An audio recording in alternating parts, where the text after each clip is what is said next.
These are dark days for the American Roman Catholic Church. 16 years after a sex abuse scandal rocked the Boston Archdiocese and the country, the American Catholic Church is once again in crisis. This time, not so much because of reprehensible acts committed by priests in the rectory, but rather because of the actions of powerful bishops across the country who have enabled sexual misconduct and in some cases committed it themselves. According to an investigation by the Boston Globe and the Philadelphia Inquirer, more than 130 U.S. bishops have been accused of failing to adequately respond to sexual misconduct in their diocese. And at least 15 bishops have themselves been accused of committing such abuse or harassment. That includes Theodore McCarrick, the former powerful Archbishop of Washington, D.C., who resigned from the College of Cardinals in July following an investigation by the New York Diocese, which concluded that he had credibly abused an altar boy at St. Patrick's Cathedral in the early 70s. How did it all come to this? How far up does the responsibility for these crimes go, and what is the future of the Catholic Church in this country and around the world? Joining us now to talk about all that is David Gibson, longtime Vatican correspondent and the director of the Fordham Center on Religion and Culture. David, thanks so much for joining us today. Great to be here, thanks. So, David, how did it come to this? This is something that you could have foreseen back in 2002, following the whole Boston Globe spotlight investigation. And the bishops went down to their meeting in Dallas in 2002 to address this scandal. And I was there, we were all there covering it. And they addressed it quite effectively in terms of the priests, the low-hanging fruit, the stopping, they formulated policies, a charter of zero tolerance to get any priest who had credibly abused any minor out of the priesthood. But when we were down there, we said, what about you bishops? What if you're accused, or what if you oversee, if you cover up and you move a predator around, which is the real scandal? They exempted themselves. This is a ticking time bomb. It's now gone off. So how did they get away with accepting themselves? Wasn't anybody paying attention except well, you? We were all, yeah, Would the Vatican pay attention? I remember, look, I was down there. I talked to a bishop I know well. I said, look, you're exempting yourselves from these oversight, this accountability. It's accountability. And he said to me, I don't know how you fire a bishop. Each bishop is unto themselves answerable only to the Pope.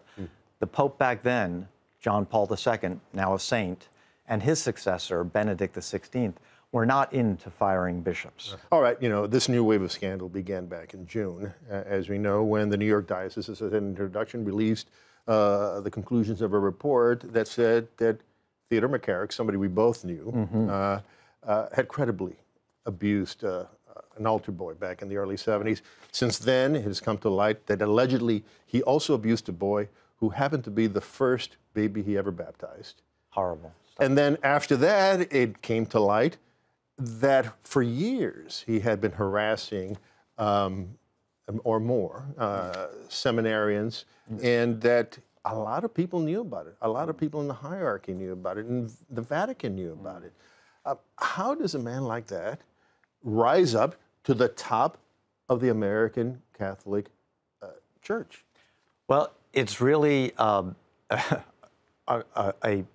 ironic tribute to McCarrick's political abilities to operate within the hierarchy, and also fundamentally his ability to raise money. He, under the papacy of John Paul II in the 1990s and the early 2000s, he founded the Papal Foundation, which raised millions, tens of millions for the Vatican. He was able to bring funds over to the Vatican. Money talks, or talked over there. Really? Yeah, it's not about, it wasn't about sex, it wasn't about some gay cabal covering up for each other. It was really about the influence of money, and he was able to stay in. And they were willing to veer their eyes from because he raised a lot of money for Poland, which needed the Polish church at the time. So he had a lot of powerful friends. And there were rumors about McCarrick, but, there was nothing, nobody, there were no settlements at the time, no victims came forward publicly. So his friends could have plausible deniability and say, well, we don't have anything firm on him. And they closed their eyes to it, which is what happens so often. So he was able to work the system, got appointed from Archbishop of Newark, New Jersey, where we knew him, down to Archbishop of Washington, D.C. The most visible and most powerful position in the country.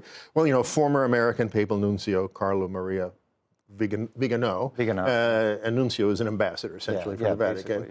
In August, he wrote this letter, basically saying that he had personally informed Pope Francis that Benedict XVI had sidelined McCarrick because of his activities, the things that he had been doing. And then Vigano says that, nevertheless, Pope Francis not only brought him back into the fold, but made him even more powerful, accepting his recommendations for cardinals in the United States. Now, a lot of the Pope's allies have personally attacked Vigano, but so far I haven't seen them contradict his claims, and in fact, indirectly, they have confirmed them. So if it's true, why did the Pope do this with McCarrick? And if it's not true, why doesn't the Pope come out and prove that he did not do this? You know, it's difficult. I think the Pope doesn't want to get down into the mud with a guy like McCarrick, with a guy like Vigano, who's got a problematic past. He covered up for abuse by bishops here in the United States. He's a conservative culture warrior. The Pope had to fire him eventually. He's the guy who set up the controversial meeting with Kim Davis. Remember? Yeah, but all that aside, I mean, this you hear over and over again. Yeah. But the claims are not contradicted. Well, I think they are. It's a complicated thing. I don't think the Pope rehabilitated McCarrick in any way, and it's unclear what. Actually, an article that you wrote in 2014 is often cited to show that he did, right? Yeah. Well, McCarrick, because it is a complicated thing. McCarrick was a kind of he was retired at the time, and he was kind of a global diplomat for the Secretary of State in Washington, for Catholic Relief Services. So under Francis, who was much more interested in global diplomacy, he would check in with the Vatican, and the Vatican would say, sure, go to China, help negotiate a hostage release in Iran, things like that. McCarrick had a great international profile, so he did have a renewed kind of visibility.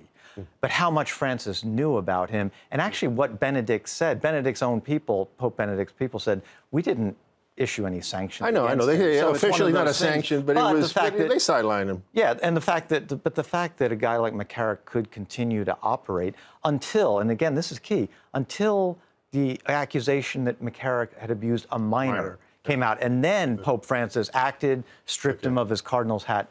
But it was all of the allegations about his activity, his abuse of seminarians, of adults, that went unaddressed.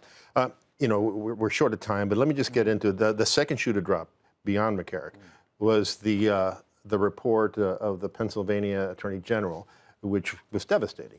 Thousands of children were abused by hundreds of priests over decades, and now more than a dozen states are begun to open investigations, and the Department of Justice in Washington looks like it's going to open a nationwide investigation. If all this happens, what will be the effect? It could be, again, devastating. At this point, people believe that the reservoir of credibility for the bishops is so low that people are going to believe the worst, whatever comes out. The Pennsylvania grand jury report, this is like a perfect storm. We had the McCarrick episode, which we spoke about. You had the Vigano letter, which raises all this intrigue in the Vatican, who knew what, way up the ladder. And now, and then this grand jury report detailing stuff that happened decades ago. But for American Catholics, it seems like this is a nightmare that never ends. So this is Pennsylvania. What if you get, an attorney general in Massachusetts and New Jersey and Michigan and New York doing this kind of thing coming out? It's going to be a drip, drip, drip kind of a scandal. That's why the bishops meeting in Baltimore this week, and the Pope Francis. He didn't create the scandal, but he's the Pope, and he's the only one who can finally address it. All right, David, it's a big topic. There's a lot of stuff we didn't get to touch, but we'll have you back to continue this conversation. Thank you so much. Thanks, man.